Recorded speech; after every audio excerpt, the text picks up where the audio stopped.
Actor Noah Cameron Schnapp was born on October 3, 2004, alongside his twin sister Chloe in New York City, to a private equity manager Mitchell Schnapp and his wife Karine, a senior vice president of marketing and communications at Hugo Boss.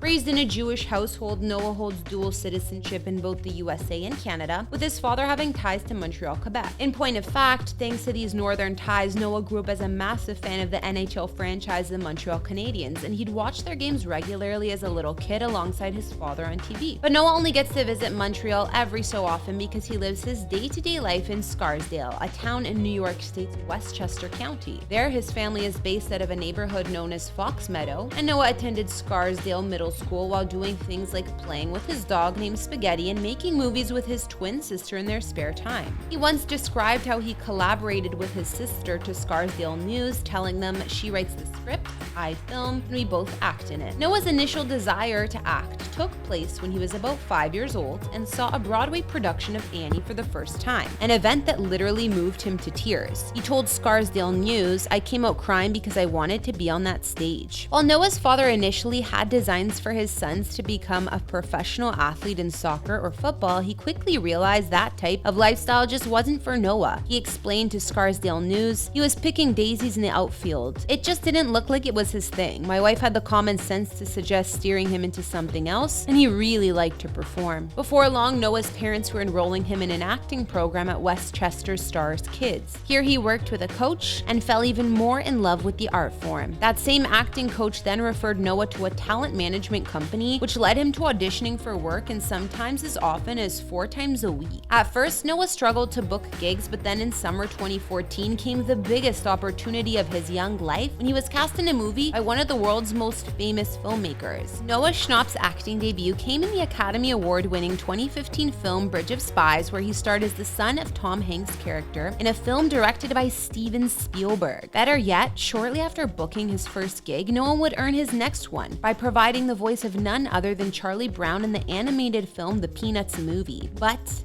as big of a deal as both those projects were, they were ultimately paling in comparison to what came next. His role as Will Byers in the Netflix juggernaut Stranger Things. That series debuted in the summer of 2016 and went on to become one of the biggest hits of recent memory, earning millions of fans in that first year, many of whom loved Noah's portrayal of the quiet and misunderstood Will. In fact, he did such a great job, the following season he was turned into a series regular when it dropped in October 2017. While continuing to portray Will through the next 2 seasons of the series, Noah would also branch out and star in films like Abe, Waiting for Anya, and the popular Adam Sandler Halloween comedy Hubie Halloween. Being born as he was at the tail end of the millennial generation, Noah has also dabbled with content creation on social media. In particular, he has a fairly large following on YouTube with nearly 5 million subscribers, all of whom regularly enjoy his vlog-style content that sees him answering question and answers and hanging out with his other famous friends. Of course, being as young as he is also means Noah hasn't quite finished his education yet, but after graduating from high school in 2022, he was faced with the same question every successful actor at his age is: to head off to college or not. According to Noah Schnapp, the idea of not attending a post-secondary institution of some sort was never in the cards. He explained to Teen Vogue, I wanted the real experience. I always knew from a young age I was going to finish high school, I was going to go to college. It was never really a question for me, and becoming an actor didn't really change that, so I committed to it and I'm happy so far. Noah wound up selecting the Wharton School of the University of Pennsylvania, going so far as to share the news of his acceptance to the Ivy League school with his millions of followers on social media. The surprise, however, is that Noah won't be studying film or drama. Instead, he'll focus on business by specializing in entrepreneurship and innovation. In fact, he kind of already has a leg up on everyone in his class because Noah owns and operates his own side business as the founder of a snack company known as TBH. Standing for To Be Honest, Noah's brand has created a more sustainable version of Nutella that's manufactured without the use of palm oil. As it turns out, Noah was brutally bummed out to discover the original version of his favorite snack not only didn't use hazelnuts as its primary ingredient, it was also playing a role in the mass deforestation of the world. So he came up with a recipe to change all of that. At the same time, in hopes of staying as down to earth as possible, Noah also accepted a part-time job as a lifeguard just for fun. He explained to Flaunt, I've kind of grown up with a normal life in normal friends and stuff outside of Stranger Things, so it's kind of kept me grounded. But Noah's most celebrated headlines happened just recently when he posted a video to his TikTok account that confirmed he was gay. Even if when it comes to his friends and family at least, it really wasn't that much of a surprise to anyone. Following the release of season 4 of Stranger Things, Noah spoke with Variety, confirming his character Will was gay and in love with his best friend Mike, played by Finn Wolfhard. He told them, "It was kind of always there, but you never really knew. Is it just him growing up slower than his friends? He's gotten older, they made it very real, obvious thing. Now it's 100% clear he's gay and he does love Mike." So during his own coming out on TikTok, Noah made sure to reference the fact that he's more like Will than he initially thought. As for how his castmates reacted to the news, Finn himself responded when asked by GQ, expressing how happy he was that his friend made the choice to tell everyone, stating, "When I saw it, I just had a big smile on my face. I was just really proud of him." Of course, with Stranger Things set to end following the next season, soon enough Noah will have to move on to other projects. And it's just like every fan of the series, he's feeling hesitant about moving on. He described why to flaunt. "Will is like my baby. I've curated and built his character for years, and it's very crazy to think that it will be over before I knew it, and that's it." But hey, at least that'll leave Noah with more time to focus on his studies at the University of Pennsylvania, as well as whatever his next big project happens to be. Thanks for watching this video. Don't forget to subscribe to Famous Life and leave a comment for who you would like us to feature next.